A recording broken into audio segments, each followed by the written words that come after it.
Bangsa Eropa seperti Spanyol, Portugis, Inggris, Prancis dan Belanda melakukan eksplorasi pelayaran dari tahun 1400 hingga 1600. Eksplorasi pelayaran ini berujung pada imperialisme dan penjajahan, di mana banyak dari kekuatan ini semakin memperluas kepemilikan teritorial mereka. Masa kolonisasi ini terjadi pada tahun 1800 hingga awal 1900. Alasan bangsa Eropa melakukan penjajahan. Ada beberapa alasan mengapa kolonisasi yang meluas ini terjadi seperti dilansir dari World Atlas. Yang pertama adalah penyebaran agama. Kampanye militer berbasis agama dimulai sejak tahun 1095 dengan Perang Salib. Menyebarkan agama Kristen, kemudian menjadi faktor pendorong utama bagi penjelajahan Eropa berabad-abad kemudian. Sejarawan Adriaan van Os berpendapat bahwa itu adalah alasan utama penjajahan Spanyol di Amerika. Vatikan memerintahkan Spanyol dengan dekret untuk mengubah penduduk pribumi menjadi Katolik. Setelah itu, Prancis memulai kampanye serupa di Amerika Utara pada pertengahan 1600. Misionaris Kristen juga sangat terlibat dalam perebutan Afrika di tahun 1800. Sementara beberapa melakukan perjalanan ke benua itu karena mereka benar-benar percaya pada keselamatan melalui pertobatan. Banyak kekuatan Eropa menggunakan para misionaris ini sebagai kedok untuk membangun pijakan di Afrika, sehingga memungkinkan upaya kolonial di masa depan. Singkatnya, agama adalah salah satu alasan mengapa Eropa menjajah sebagian besar dunia. Tujuan kedua kolonialisme adalah ekonomi. Ekonomi adalah alasan lain mengapa orang Eropa menduduki begitu banyak negara.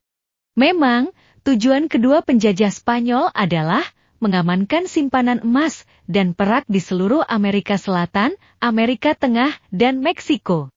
Kolonisasi juga memungkinkan terciptanya rute perdagangan dari Amerika ke Eropa. Dengan perdagangan perak abad ke-16 hingga ke-19, menandai salah satu langkah pertama menuju ekonomi global.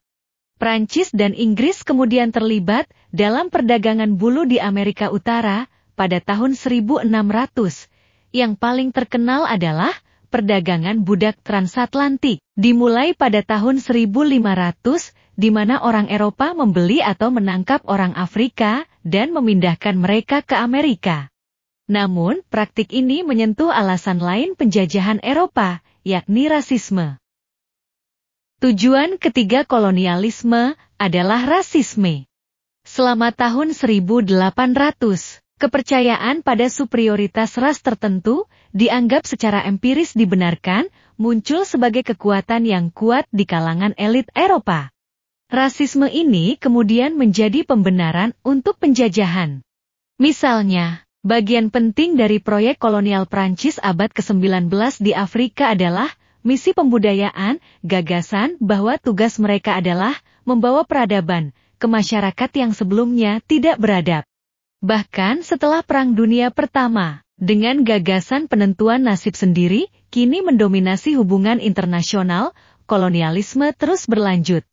Liga Bangsa-Bangsa mendikte bahwa daerah tertentu, seperti bekas Kekaisaran Ottoman, belum siap untuk menentukan nasib sendiri. Oleh karena itu, kekuatan Eropa seperti Inggris Raya dan Prancis, mengawasi sebagian wilayah ini untuk membimbing mereka menuju kemerdekaan. Dikenal sebagai mandat Liga Bangsa-Bangsa, mereka pada dasarnya diperintah sebagai koloni. Selain itu, pembenaran untuk mandat ini seringkali berakar pada persepsi yang sangat paternalistik dan rasis tentang ketidakmampuan orang non-Eropa untuk mengatur diri sendiri. Berbagai faktor menyebabkan meluasnya penjajahan Eropa oleh pemain kunci seperti Spanyol, Portugis, Inggris, dan Belanda.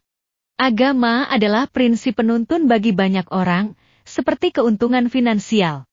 Pada abad ke-19, persepsi rasis terhadap orang non-Eropa juga berperan dalam eksploitasi kolonial yang berkelanjutan, plus keunggulan geografis dan penyakit memungkinkan penjajahan yang dilakukan bangsa Eropa ini.